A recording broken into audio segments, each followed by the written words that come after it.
오늘의 내용은 이 디모데후서에서 늘 나왔던 내용, 그 이단에 관한 내용이 지금 계속해서 나오고 있습니다. 이 바울의 서신서를 보면은 한 가지 특징이 있는데 그 안에 있는 내부의 적과 외부의 적으로 나누어 볼 수 있습니다. 이 외부의 적은 우리가 아시다시피 이 교회의 적, 교회를 대적하는 자라고 할 수 있는데 사실 이 내적으로도 대단히 교회는 힘든 점이 많습니다. 교회 내에서 이 인간의 목성이 악하다 보니까 걸러내야 할 그런 사람들이 있다는 겁니다. 우선 이 내부의 적에서 두 가지 종류의 사람이 있는데 첫 번째가 바로 경건하게 생활을 하지 못하는 성도들의 모습입니다. 이때 사람들의 그 외부의 적으로서도 내부의 적으로서도 그리스도의 이 삶에 충실하게 지내지 못하는 사람들, 이런 사람들을 보면은 우리가 어떻게 해야 될지 많은 것이 좀 고민이 되기도 할 것 같습니다.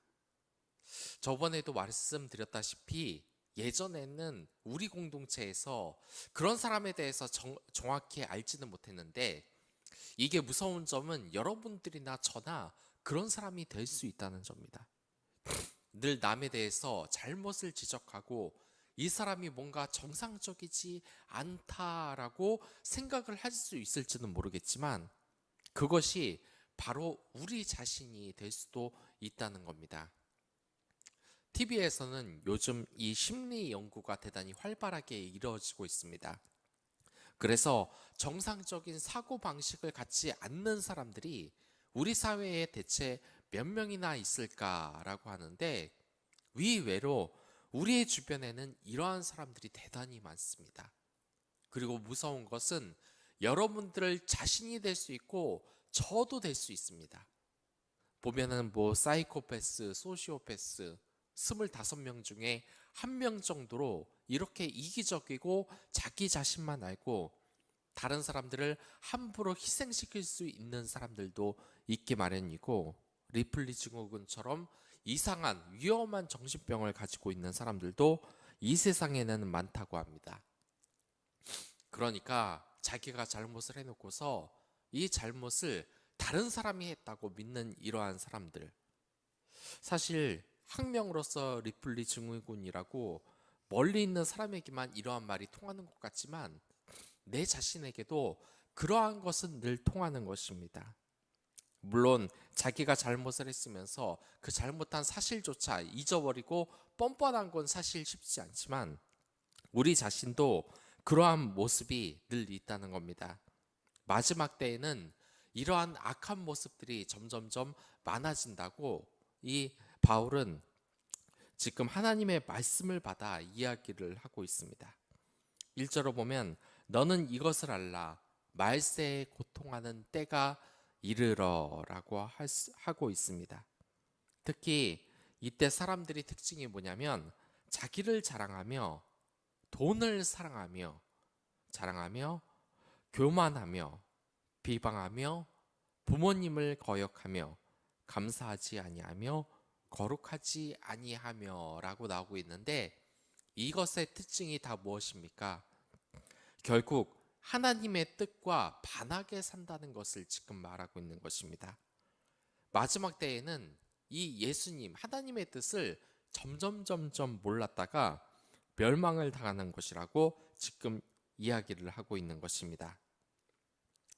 보면은 이 세상에 점점점 말세의 때가 가까워 오고 있다는 그러한 느낌이 많지 않습니까? 물론 제 말을 듣는 사람들은 예수님이 태어날 당시에도 말세다 그런 이야기가 2000년 가까이 지금 이어져 내려오고 있는데 너무 과장하는 것은 아닌가라고 생각을 하시는 분들도 있을 겁니다. 하지만 하나님께서는 이렇게 우리에게 아직 징계하시지 않는 것은 우리가 다시 돌아오시기를 기다리는 것뿐이고 우리의 죄가 가볍거나 하나님이 그냥 넘어가거나 하실 분은 아니라는 것을 우리가 모두 알아야 되는 것입니다. 욥기에서도 나오지 않습니까? 결국 하나님은 이 모든 심판을 해낼 것입니다. 우리들에게 정말 그뿐만이었던 것. 이 세상에 악인이 왜 이렇게 잘 되고 선인들은 이렇게 고통을 받을까에 대한 답을 하나님은 언젠가 주신다는 겁니다. 그렇기 때문에 우리는 그 날을 기억을 해야 되는 겁니다.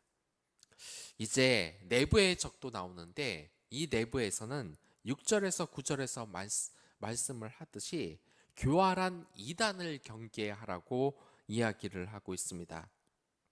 그래서 그 6절을 보면 그들 중에 남의 집에 가만히 들어가 어리석은 여자를 유인하는 자가 있으니, 우리 사회에서도 이런 자들이 대단히 많다는 것 여러분들 아실 겁니다.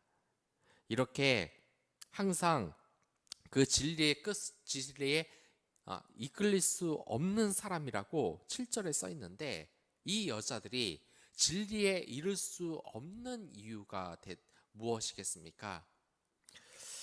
예전에 제가 설교를 한번 하지 않았습니까?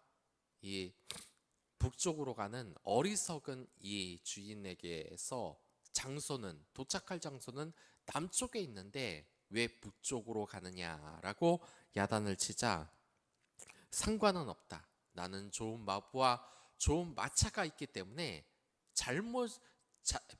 그 방향이 좀 잘못되더라도 어차피 목적지로 도착할 것이다 라고 말을 하는 그러한 사람들이 있습니다. 절대 도착할 수가 없습니다. 남쪽에 목적지가 있는데 북쪽으로 가는데 어떻게 도착을 할 수 있겠습니까? 그래서 우리가 생각을 하기에 이단도 마찬가지인 것입니다. 제가 어렸을 때 길을 정말 자주 잃어버렸을 때가 있습니다. 옛날에는 무슨 핸드폰이 있었던 것도 아닙니다. 그리고 따로 이렇게 경찰을 쉽게 마주칠 수 있는 것도 아니었습니다. 어렸을 때는 난문시장에 제가 어머니와 함께 손을 잡고 갔는데, 워낙에 사람이 북적북적하고 많기 때문에 이 손을 잠깐만 놓친다, 그럼 어머니와 바로 헤어져야 됐습니다. 그런데 그 꼬마 아이, 아직 유치원도 들어가지 않은 상태에 제가 어떻게 길을 제대로 찾을 수 있겠습니까? 그래서 그때는 패닉에 빠져서 이리저리 계속해서 어머니를 찾아 헤맸습니다. 그런데 이렇게 어머니를 찾아 헤매자 어느새 눈을 떠보니까 생전 처음 보는 장소에 와 있는 겁니다. 그리고 어머니를 찾기가 정말 힘든 겁니다. 그래서 어떻게 했느냐, 결국 그 맨날 보는 이 시장 주변으로 다시 가서 겨우 어머니와 만났습니다. 그때 어머니가 저를 혼내면서 이런 말씀을 하셨습니다. 길을 잃어버리면 그냥 가만히 있어야지 왜 자꾸 싸돌아다니냐, 널 찾기가 더 힘들어지지 않느냐라는 말을 하시는 겁니다. 그래서 그때부터는 이제 종종 시장에 가도 이 손을 놓고 만약 어머니를 잃어버린다, 그럼 그 자리에 그냥 가만히 있었습니다. 왜 그러냐면 이 어머니도 저를 잃어버리면 제가 어느 장소에 있는지 자기가 들렀던 곳을 차례차례 찾아본다는 겁니다. 그래서 그럴 것을 이렇게 되새기면서 오다 보면은 제가 그 자리에 머물러 있기만 하면 어머니는 저를 찾아낼 수 있었던 겁니다. 그래서 이 방법을 나중에는 많이 쓰게 됐습니다. 그 어렸을 때 내 동생과 저 나와서 해수욕장을 가는데 우리가 머물던 민박집을 찾지 못했다. 그럼 어떻게 했느냐? 우리가 해수욕장에 들어가는 곳, 그리고 이 민박집에서 나오는 그 시장 문 앞에서 그냥 기다리고 있으면 부모님이 저희들을 찾으러 왔던 것입니다. 저는 그때 위험을 벗어나기 위해서는, 또한 내가 길을 잃었을 때는 가만히 있는 것이 가장 좋다는 것을 깨닫게 됐습니다. 그래서 이 책에서도 읽었는데 만약 당신이 낯선 산길에서 있게 된다면 적극적으로 길을 찾아 헤맬 것이냐, 아니면 가만히 있을 것이냐라고 물어봤는데 대부분 가만히 있는 것이 더 현명하다고 합니다. 왜냐? 모르는 도중에 함부로 움직였다가는 더 깊은 곳에, 아무것도 없는 곳에 빠져서 정말 큰일이 날 수 있기 때문입니다. 여기서 말하는 이 교활한 이단도 마찬가지입니다. 우리는 하나님에 대해서 제대로 잘 알지를 못합니다. 이 하나님을 얼마나 알기가 힘드냐? 제가 이 칼빈주의, 이 합동 측에서 신학을 했는데 이 칼빈이 굉장히 싫어했던, 인정하지 않았던 복음서가 있습니다. 그것이 뭐냐면 바로 요한계시록입니다. 이것을 올바른 정경이라고 인식하지 않고 이에 대한 강의도 하지 않았던 겁니다.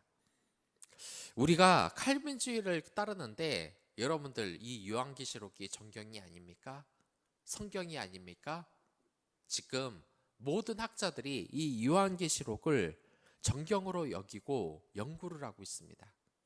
하지만 저희들이 따르는 이 칼빈도 요한계시록을 정경으로 넣지 않는 이런 치명적인 실수를 했습니다. 우리 인간이라는 건 다 그렇습니다.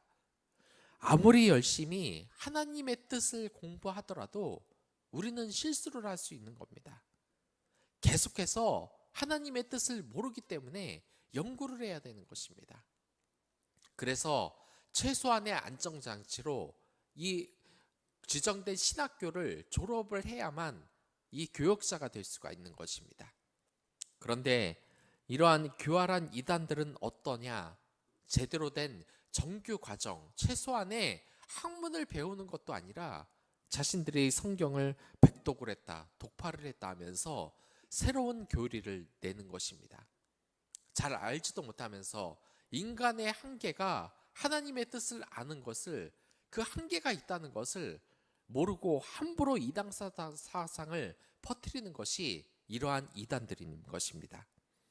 우리가 하나님의 뜻을 모른다, 그때는 함부로 함부로 내가 아는 것처럼 이렇게 확신을 해서 다른 사람들에게 말하는 것이 아니라, 그 말씀에 대한 것은 우리 인간이 아직까지 연구하기 힘들다 하면서 의견을 나오고 이것저것 추측하는 게 저희들이 지혜롭게 사는 방법인 것입니다. 하지만 이 교활한 이단이 정말 위험한 것이 뭔지 아십니까? 우리가 이 산길을 헤매고 있는 등산객처럼 아무런 길을 모른다면은 그 자리에 머물러서 가만히 하나님이 우리를 구조해 주도록 기도를 해야 되는 것이 맞는 것입니다. 하지만 이 이단들은 어떻게 하느냐? 끊임없이 자기가 하나님의 뜻을 다 안다고 모르는 산길을 아는 척하면서 그 자기 혼자만 가는 것이 아니라 주변에 있는 다른 길을 잃은 등산객들도 몰고 가서 죽음에 이르게 한다는 겁니다. 안다고 뻥을 치고 착각을 하고 주변 사람들을 점점 깊은 수렁으로 빠져들게 하여 영원히 구원을 받지 못하게 하는 겁니다. 마치 우리의 목적지가 지금 남쪽에 있는데 아는 척하면서 북쪽으로 계속 올라가는 그 사람과 똑같은 것입니다. 이단의 가르침이란 이렇게 위험한 것입니다. 7절을 보면 그래서 이러한 말이 나옵니다. 항상 배우나 끝내 지식에 이를 수 없느니라. 왜 없겠습니까? 제대로 된 목적지를 모르기 때문입니다. 우리가 그러니까 이 이단을 조심해야 될 것은 그들이 아는 척은 하지만 아무것도 모른다는 겁니다. 신천지의 특징이 뭔지 아십니까? 신학을 제대로 배우지 못한 그런 신천지의 성도들이 앞에 나와서 교역자들을 욕합니다. 그 카페에서 아무것도 모르는 성도들을 앉혀놓고 우리 교회에서, 그 기존 교회의 목사들은 아무것도 모른다. 우리 신천지에 와라. 우리가 그 진리의 말씀을 깨닫게 해주겠다라고 함부로 말하는 겁니다. 하지만 그러한 이단 사상을 아무리 배우더라도 영원히 그 진리를 알 수가 없는 겁니다. 왜냐? 그들도 모르기 때문에. 장님이 장님을 인도하여 절벽 아래로 떨어지는 것과 마찬가지인 것입니다. 여기에서 8절에 있는 얀네와 암브레가 모세를 대적한 것 같이 그들도 진리를 대적하니라고 이야기하고 있습니다. 우리 교회 공동체에 이 얀네와 얌브레 때문에 우리가 얼마나 고생을 했습니까? 저는 이 초창기에 교회를 가는데 참 이상했습니다. 교회를 가면은 은혜로운 말씀으로 하나님 사랑, 이웃 사랑을 이렇게 퍼뜨려야 되는데 이 교회 앞에 딱 서면은 뭐가 먼저 있냐? 신천지 출입금지가 따닥따닥 아주 완전하게 이렇게 교회의 정문을 다 채우고 있는 겁니다. 그 순간 얼마나 마음이 좀 그랬는지.